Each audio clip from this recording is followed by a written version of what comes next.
sun, and electric sparks went everywhere. And I became Super Saiyan 3, and I was the most prettiest girl in the school. I don't even care. Marissa, stop. Your powers are too strong. Gabe pleaded, but I was so angry that I didn't listen, and powery up more until electric stuff went all, and the whole room explosioned. When I woke up, there was messy dirt and marks all around me, and the room was distorted.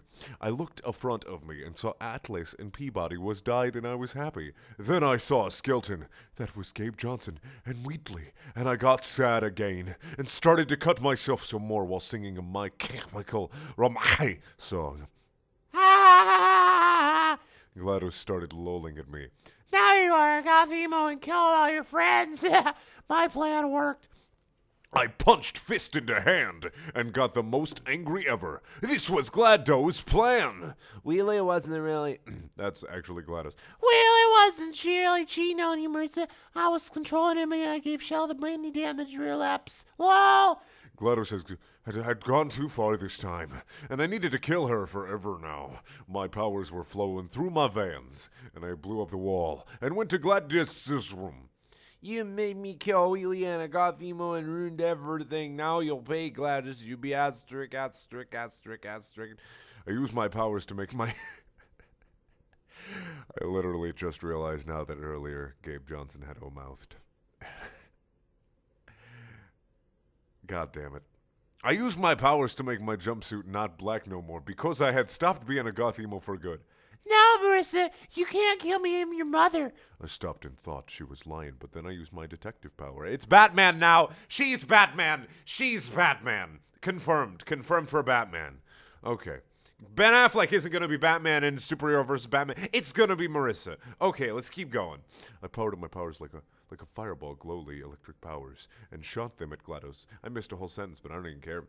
And blew up the whole room. GLaDOS was finally dead, but I wasn't happy none. Wheatley was still gone, and I had killed him. Then Shell came into my room crying, and I saw that the explosion had made a piece of metal slice her butt off, so she couldn't booty quake none more. Everything was ruined, and not even my powers could fix it now. I sat down on my knees and cried some more, but not emo cry because I'm not a goth emo anymore. It was to end. But not happy, which means I'm not perfect. So I'm not a Mary Sue, a real writer, or whatever your name is. Shell tried booty quake, but with no bum. All that happened was blood got in places from the shaking and some blood hit a weird machine. It was a time machine. How fucking convenient. Oh my god, I can go back in time and stop me from killing Wheatley and make everything happy again. I ran into the time machine and pressed some buttons, and there was a huge flash. To be continued. Uh-oh, Marissa is gone back in time. But did she go to the right time, or maybe to Portal? One time. Wink, wink. Find out next time.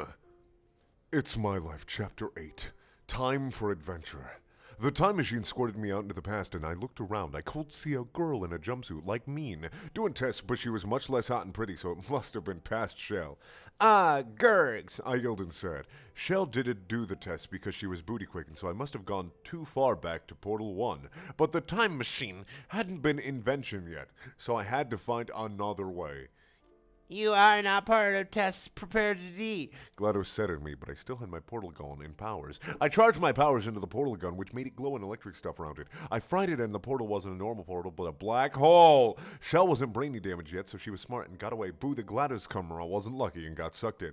I lulled at dead GLaDOS camera and went to find something that could make me future. And then the rest of the world was swallowed up in the black hole I had created because it was incredibly unstable because I'm an idiot. Let's keep going. I saw some robots doing tests in a different room, and they looked kind of familiar. Hi, my name is Atlas, and this is P-Boy. He changed his name to Peabody later, that's why he's P-Boy in the first few chapters. P-Doy waved nice at me. I realized these must have been prototype Atlas and P-Boys from before they were jerks. My name is Marissa Roberts, and I'm looking for a time machine to get me back to the future. Lol. Atlas and P-Boy didn't understand because this was the past and Back to the Future wasn't invented yet. Clans didn't make a time machine yet, but you can sleep in the Relax Hotel for some years or something. P-Boy said, and I went there. Little did I know I had accidentally left some drugs and beer from Wheatley body in the room. And Atlas and P-Boy saw them and smoked them and became jerks, just like my mom when she was smoking meth. I was trying to type the story up, but she was too busy doing drugs. What a jerk. That was a bit harsh. I'm gonna keep going though. Using a portal, I got to Relax Hotel in no time. There was a lot of sleeping guys in a robot ball looking at them. My heart dropped in happy. Wheelie! I screamed. Ayn Rand.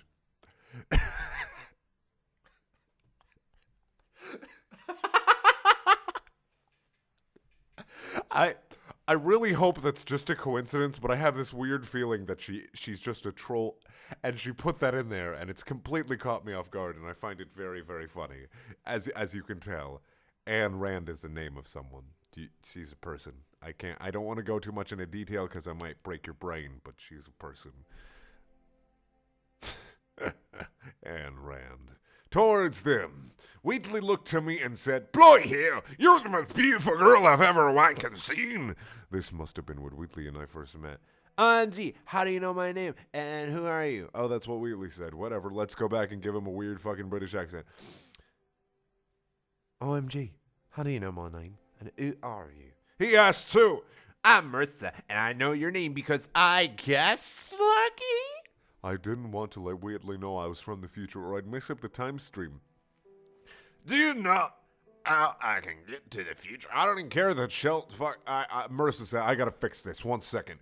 Do you know how I can get to the future? I'm messing up voices everywhere. I'm not even mad. Wheatley thought on my question. Sorry, but I think because you're so hot and pretty, I get distracted. I lolled at the compliment and gave him a kiss. I am in love with you. And I smelled at him. Wheatley, you're such a charmer. I love you too. Wheatley O-mouthed. God damn it. Wheatley O-mouth. I don't know why I said it again. And we started to mac out. And you pervs out there. I'm not writing what happened next. Stupid fucking face with a P. The fuck is that? That's a fucking equal sign in a uppercase P. That makes a face with the tongue sticking out. For all you old people out there who don't know what emoticons are, they're very impressive ways to communicate. And that's a stupid fucking P face right there. That's what we call that. Younger generation. Get with the times. After Wheatley and our private time, wink wink, Wheatley say, "I'll put you in this bed and you can sleep to the future, my lip." I thought to myself, how could I ever got at a better guy than Wheat? That happened. The wall fell away and GLaDOS was looking at me. Mr. Roberts, I know who you are and that you're from the future. Wheatley got shocked, but I told him, "No, Wheatley, she's a liar." Wheatley got mad and said, "GLaDOS, I'm not scary you no more. I got the power of the So she punched Wheatley away. "No, you will die for killing it in the future." GLaDOS turned on here, the nerd took sin. "Did you forget I'm immune to neurotoxin?" GLaDOS said, "Dude, what the fuck? Look on her feces." Then she... God damn it. Then she got smart again and said, Oh yeah, your powers, well, I know where they came from and how to stop them. then something happened. I got all glowy and electric. My powers were stronger than ever. No, impossible. GLaDOS scrammed. It's Die, be asterisk. and shooted my powers, but it wasn't right power. Instead, a no black hole opened and I was sucked. Lo, you are died. GLaDOS boated and started doing more tests in shale. Then the black hole got all black inside and I blacked out. When I awaked, I was in a classroom and there were students everywhere with WTF looks on their feces. God damn it. A guy got up and he looked really familiar like I seen him before. Hi. Let me get the voice. Hi, my name is Gabe Johnson, and I think this is my girlfriend Carolyn. He pointed to a hot girl that looked kind of like GLaDOS if she was a person. How do you? She has a nice glowing ball for a head, blue, but it's covered in flesh, so it's kind of weird. You know how GLaDOS has one eye? Well, this chick has an eye patch. Obviously, it looks a lot like GLaDOS. Obviously, she has circuit boards. Obviously, robots look like humans. What a great thing to do, Marissa. I appreciate your writing. Dear God, you're such a good writer. God damn it, can I be you when I grow up? Oh, I've already grown up, so I'm already you. This means that I am you. I have become you. Let's keep going with the story. I know I broke it on there, but let's keep going. Fuck, where the fuck am I? He pointed at a hot girl that kind of looked like GLaDOS to a person. Hey, yeah, she asked, kind of jealous because I was touching her boyfriend. I'm Marissa Roberts. I'm a new exchange student. I was totally weirded out because I didn't know where I was. Then it clacked. Gabe Johnson, Carolyn. I was more deeper in time to the Portal High School. God damn it. Of course. Portal High School. Of course. Yeah, of course. $5. $5 says that Wheatley is actually a human in this. And they date, and she has her baby. Well, actually, how much you want to bet that she completely forgets that her character is pregnant? Let's keep going. My house blowed up cold, want to stay with you. And Caroline said, okay, we can be like sisters. We went to Carolyn's house because we were too cool for school, which was nice and pink, and the guy from Leave It Beaver was next door. God damn it. I'm just going to get through this really fucking fast. Welcome to my commode. Carolyn yelled with pride at her room. There was a double bed and hairdresser and a toilet and closet with huge cloths. I'll leave you girls alone, Gabe Johnson said, and left to do manly things. Carolyn and I sat at her bed and talked about cute boys and music and stuff. How about Justin Bieber? Isn't he honest? Carolyn looked at me funny. Justin Bieber is an inventor for you from the future. I mouthed. God fucking damn it. And said, see asterisk. Then I locked door and cover windows. Promise you won't tell no one. And Carolyn Pinky sweated with me. All right, I'm from the future and I'm your boyfriend's daughter and I think you're my mom. Carolyn mouthed. God damn it. I thought from the revelation, but then I looked and saw she mouthed because someone else jumped out and to be continued. Who jumps out? Find out next time, the next chapter of It's My Life. I don't even give a fuck. Thank you for watching. Please check out my other videos. They're also things. That's what I was trying to get out. This chapter broke me. I'm dead.